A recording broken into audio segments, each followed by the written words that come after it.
Hey everybody, Ryan here with Ray's latest, and today we're going to talk about our center field situation, not necessarily from a defensive perspective, because I think Cedric Mullins has made some pretty good plays out in center field. The play that he made in the left center field gap last night against the Brewers was pretty dang good. Back on the run, full speed sprint, slide, catch the ball, looked fantastic. I thought it was dropping for a hit. He kind of looked like, dare I say, prime Kevin Kiermaier running down a ball like that full speed into a slide to catch the ball, pop back up, quick throw back in. Defensively, he hasn't really been a problem. And he's kind of always had some pretty good defensive numbers in the outfield. I've seen multiple plays of him over his career, full layout, extension catches, full speed, things of that nature. But just from a hitting perspective, is where he is just not getting it done at the plate.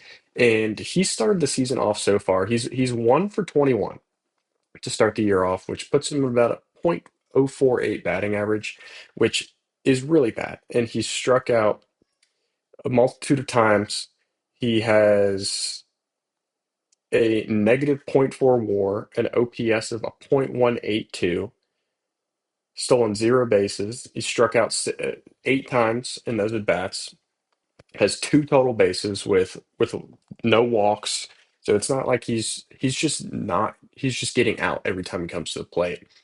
He does have two RBIs, one double being his only hit, which kind of brings up his death slugging number, kind of just double of what his batting average is at that point. But that's the kind of the problem that I want to get into is how much longer are we going to let this kind of go on? And granted, we're 6 games into the season. Haven't played to the best of our abilities for sure. But on the flip side of that, the Tampa Bay Rays have the fourth best offense batting average wise in all of Major League Baseball, hitting about 278, 274 as a team, which is really good. If you can hit 274 for an entire season, you will keep yourself in a multitude of games. But on the flip side of that, our team ERA over the first 6 games is a 5.44, which is good for 28th in the league, and a 1.31 whip, which, if you don't know what whip means, it's walks, hits per inning pitch. So on average, there's 1.3 batters getting on base an inning, which is just not good. And like Rasmussen has a .7 whip, Boyle has a .5 whip.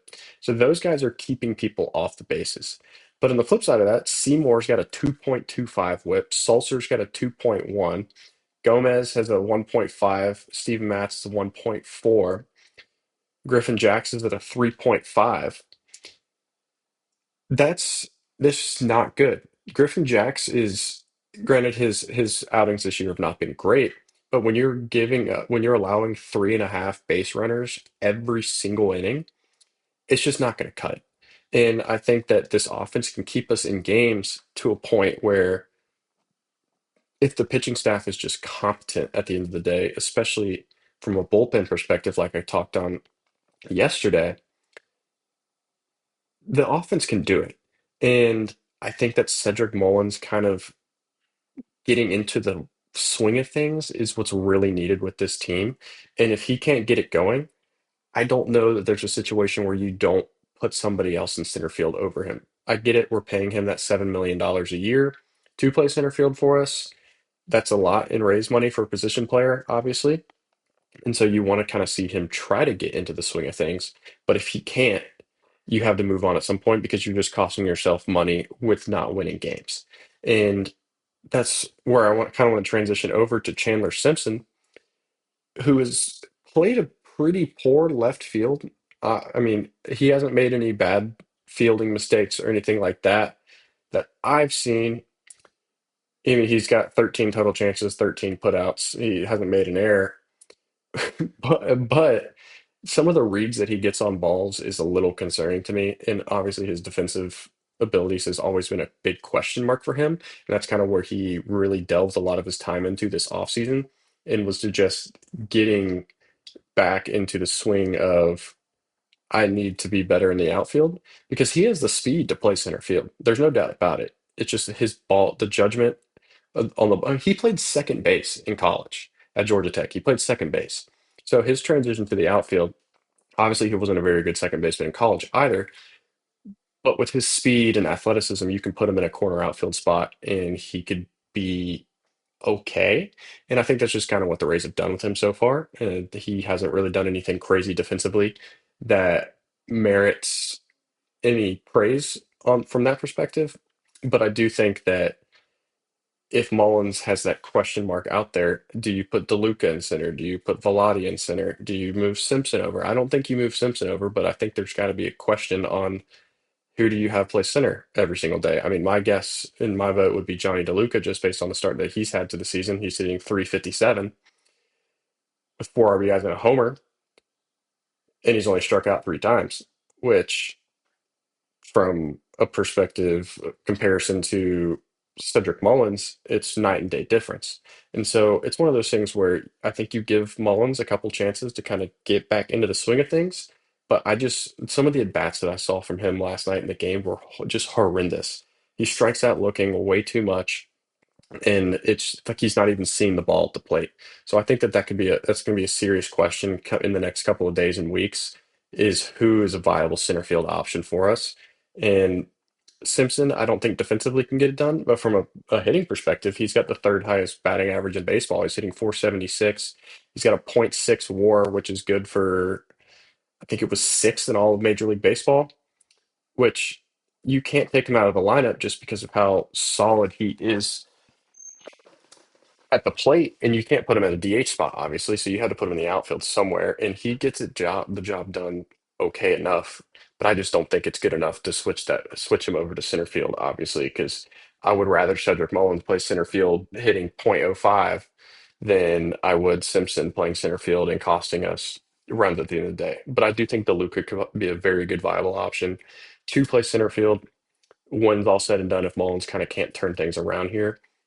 And so I think that getting Mullins into the full swing of things is priority number one. Priority number two is finding out a guy who can consistently play second base or center field if he can't do it from a hitting perspective. He can obviously do it from a defensive perspective, but from a hitting, it's just not there. And I'm tired of watching the at bats.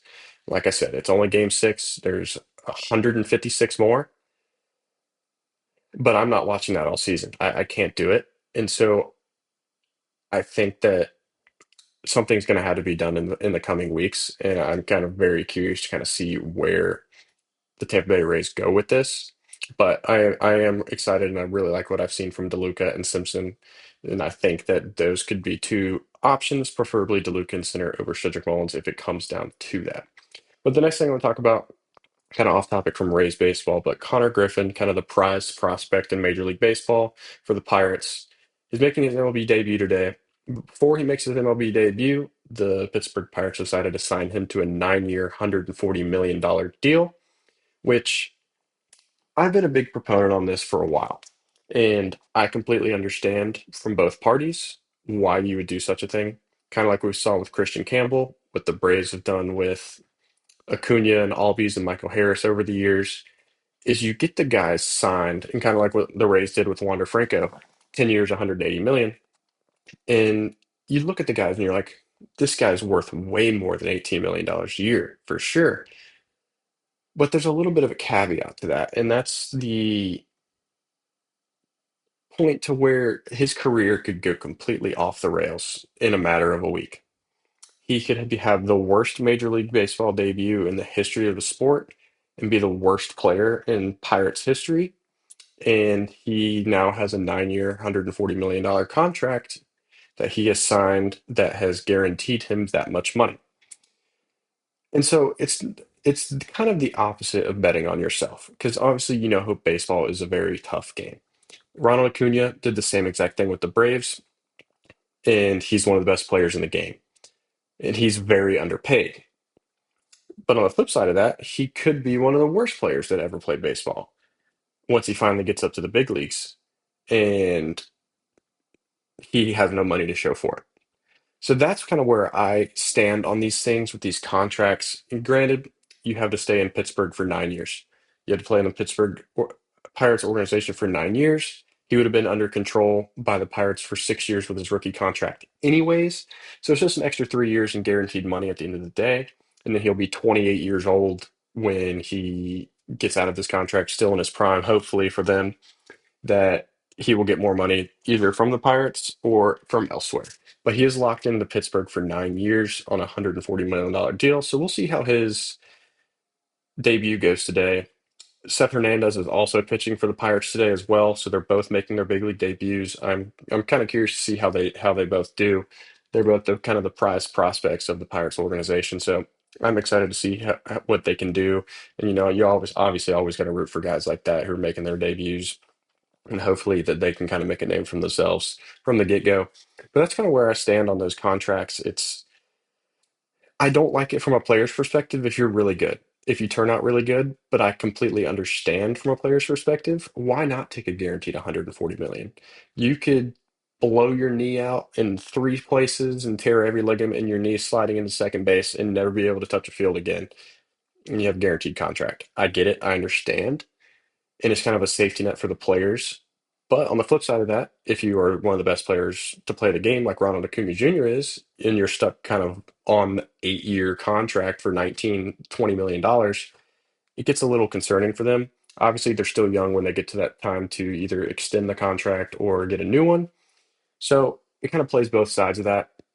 But I like it from a club perspective, especially kind of lock him in for 9 years. You get him for pretty cheap, just over 15-ish million dollars a year for him. So I hope it plays out for them well.